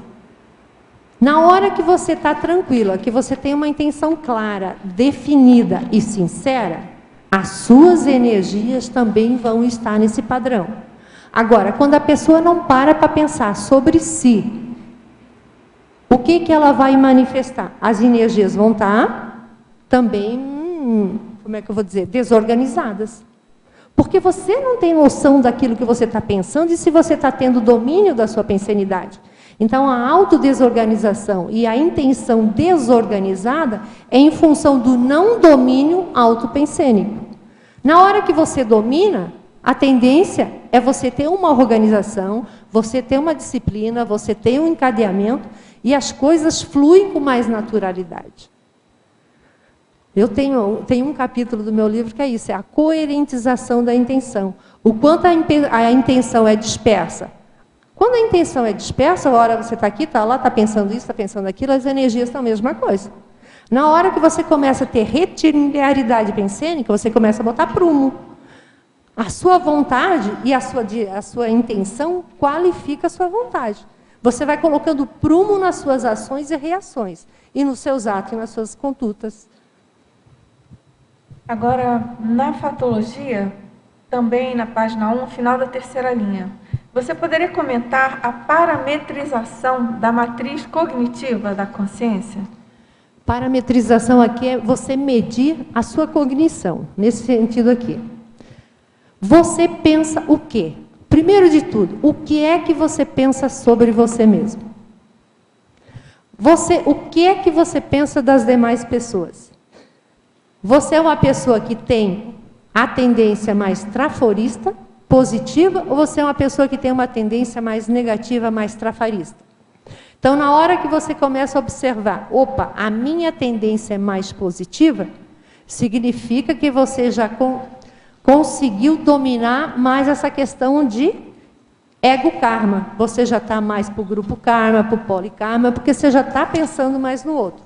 Na hora que você entra nas questões mais de dispersão, mais de desorganização, mais o deixa para lá, você deixou a sua intenção e a sua pensanidade mais solta. Qual é a tendência? As energias também ficarem desorganizadas, as suas ações e suas atitudes e condutas também ficam a desejar. Então, o quanto você consegue aferir a sua performance multidimensional, ela está para a organização, para a disciplina e para o resultado positivo, ou ela ainda está aquém do que você desejaria? Então, aí você questiona, o que é que você quer? Você quer uma autopensanidade, uma performance positiva? Vai exigir esforço de você, conhecer sua cognição, conhecer sua forma de manifestar. E nós somos o resultado da nossa autopensanização. Então, avalie quem você é, como você está. você está contente, não está contente, seus saldos, a sua performance, que você vai identificar a sua matriz cognitiva. Agora, Alzira, na argumentologia, item 46, realismologia, você poderia ampliar? 46 para mim? 46. Página 6, item 46. Que fatores camuflam e desqualificam a real intenção da consciência, né? Ó, um pouco tem a ver com isso que nós estávamos falando, mas o camuflar tem a questão da anticosmoética. A gente tem que pensar o seguinte: camuflar significa que você está lúcido e que você está camuflando alguma atitude ou as suas energias, você está querendo esconder alguma coisa, alguma manifestação sua. Então, camuflar, no meu entendimento, já denota a questão da anticosmoética. Você já está acobertando, você já está fazendo alguma coisa que não está legal na sua manifestação.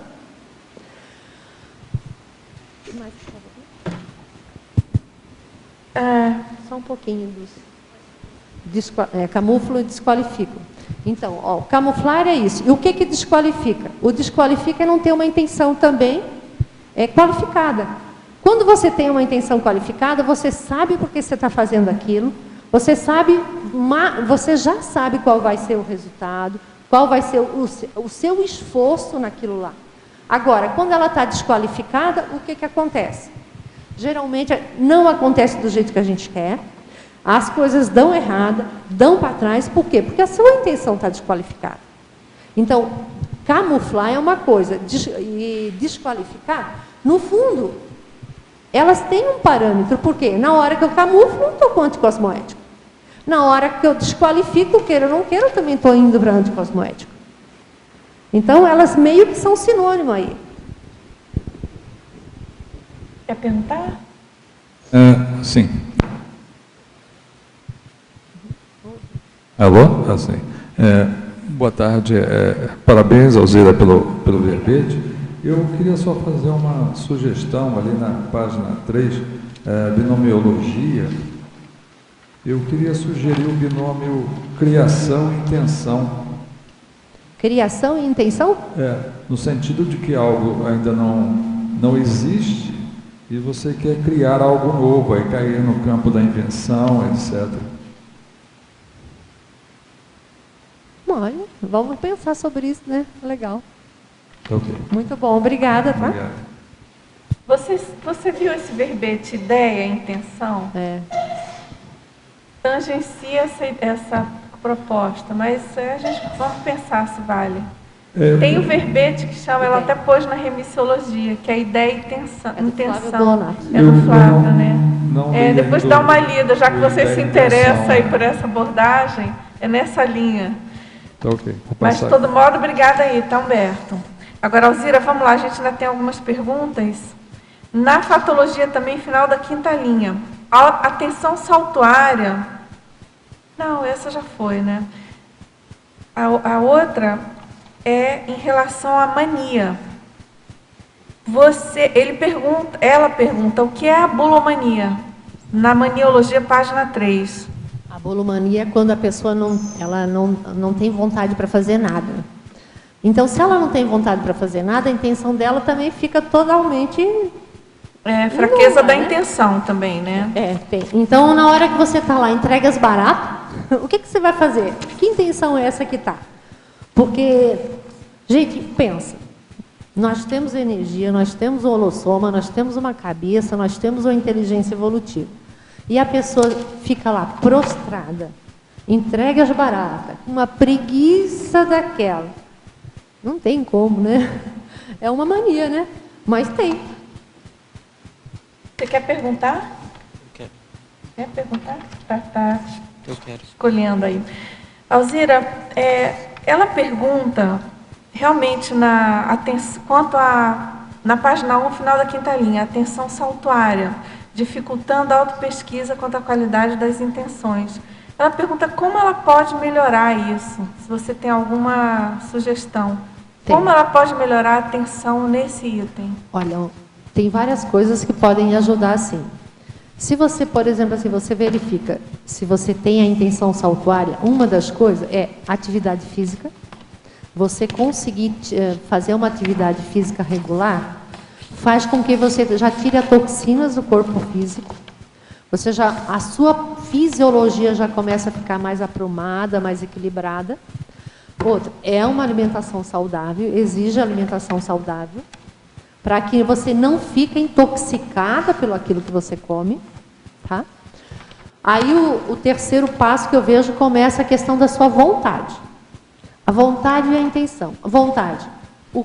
O que eu vou fazer para diminuir minha intenção saltuária? Gente, é parar e pensar sobre você. Como é que você age? Como que você se manifesta? Você tem intenção saltuária em todos os contextos? Em algum contexto? Aonde que você tem? Aonde que você apresenta intenção saltuária? Para você começar a fazer um diagnóstico de como você funciona. Se você diagnosticou que você já tem a intenção saltuária em todos os ambientes, opa, o que faz com que você tenha intenção saltuária? Então vai ter que pesquisar os mecanismos fisiológicos, os parafisiológicos, para poder chegar na sua intenção e na sua cognição. Na hora que você quer mudar, você muda. Aí vem a questão da vontade. Aí a nossa professora Dulce é especialista. Vontade é você que domina, você vai ter que dominar o soma. Não é, Dulce? Vamos lá? Você quer perguntar? A gente tem pouco tempo. Rapidinho.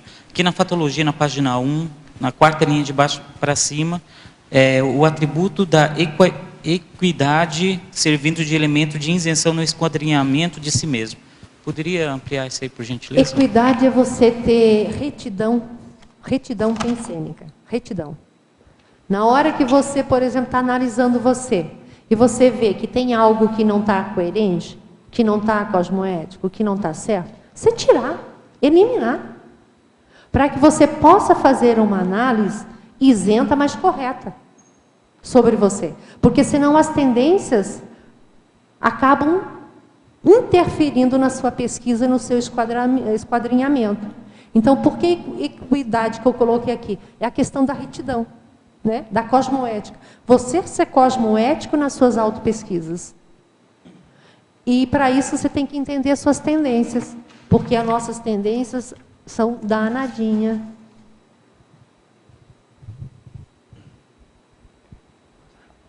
Só uma observação que eu queria fazer, que eu percebi aqui, é entre isso que você falou há pouco tempo, 46, realismologia, quais fatores camuflam e desqualificam a real intenção da consciência? E aqui em efeitologia, é o efeito positivo na atmosfera pessoal, advindo da autoconstatação do próprio nível evolutivo real. Eu fiz uma associação aqui, percebi que dá para associar essas duas coisas com o grupo com o qual a pessoa se relaciona, o holopensene, qual ela participa, que isso eu acho que é um fator que camufla e desqualifica a real intenção da consciência. Porque se é um grupo que está abaixo do que o ideal para aquela pessoa se relacionar no momento, eu acho que o que acontece é isso, né? A camuflagem... A pessoa se nivela por baixo, é isso que você está... E também, nesse outro caso aqui, da autoconstatação do próprio nível evolutivo real, né? Também tem a ver. Certamente, porque o problema é quando a pessoa ela constata o nível evolutivo dela real e ela continua se nivelando por baixo. É mais sério, você concorda? A pessoa já sabe que aquilo não é para ela. Seria um vício, então, que foi criado? Não só vício, é uma acomodação, né? A zona de conforto, aí tem várias denominações. O vício é uma, vamos dizer assim, é uma variável, né? Nem sempre chega a ser um vício, mas é um comodismo, é uma facilidade que a pessoa tem. E aí tem os ganhos secundários, né? Por exemplo, aqui a gente brinca... não só aqui, aquela pessoa que ela prefere ser a maxi peça do mini mecanismo em lugar de ser a mini peça do maxi mecanismo, né? Então, a maxi peça do mini mecanismo geralmente é isso. A pessoa está num subnível, está se achando porque ela tem algum poder ali naquele grupo e está se manifestando totalmente abaixo do que ela poderia, né?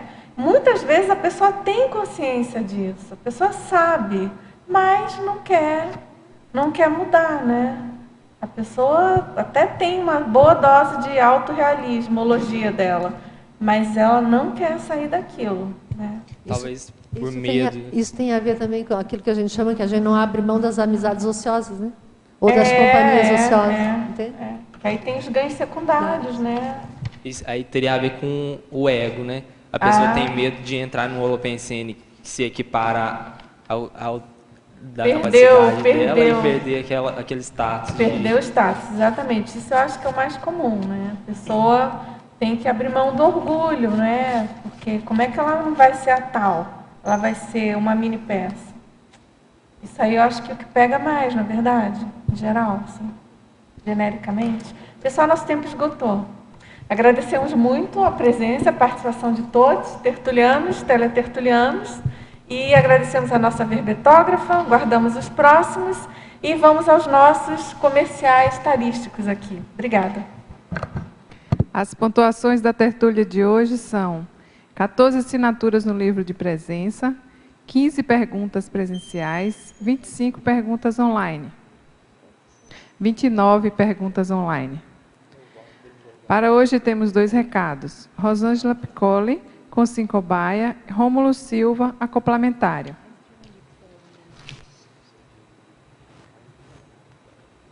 Boa tarde a todos.